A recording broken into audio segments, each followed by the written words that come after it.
We're going into one of our crew compartment trainers, which looks, I mean, the look of this thing inside is exactly like the space shuttle. It doesn't have the software like some of our other simulators have. Some of our other simulators don't have the look and feel, the model of this. The height limit is 6 foot 4 inches. And I'm about 6 foot 3.5. So I'm right at, which is an advantage when we play basketball in our gym. You know, it's just, I'm not going to be the biggest guy there. There's other guys about my height, but so that is the limit.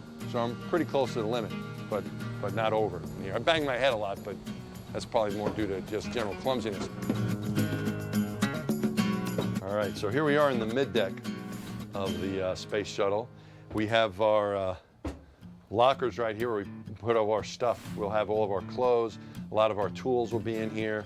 All of our food will all be stowed in here. All of our books, what we call flight data file, which is our checklist, tells us what to do. Space is an open book exam. You know, if you need an answer, you can look it up in a book, and if that don't work, you can ask the ground, and they'll tell you. They're not going to say, no, you needed to know that. They'll let you know what's going on. It's open book.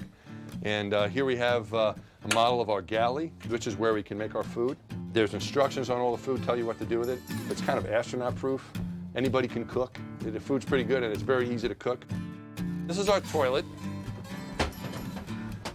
You sit right there. You know, you don't have to use too much imagination. It's not that much different than an Earth toilet. We do have these things that come up and go over your thighs to keep you down seated on the toilet. And this is for number 2. When we go number 1, there's a hose that we use that is not attached right now. You know, it's something everyone's going to be using on the flight just about every day. So it's an important piece of equipment, very vital.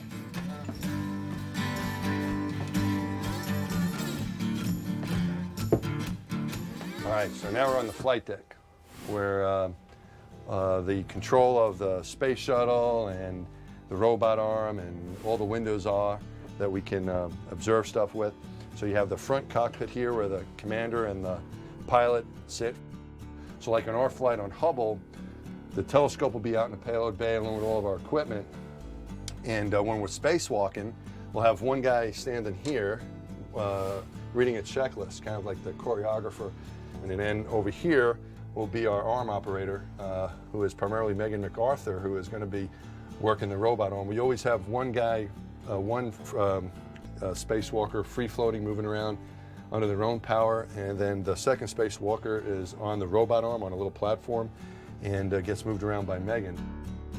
We're going to be filming lots of stuff. We have cameras on our helmets that he'll be recording, and we'll be using the cameras on the payload bay as well for different things and coordinating all that. So it's a lot of action during the spacewalks, looking out this way.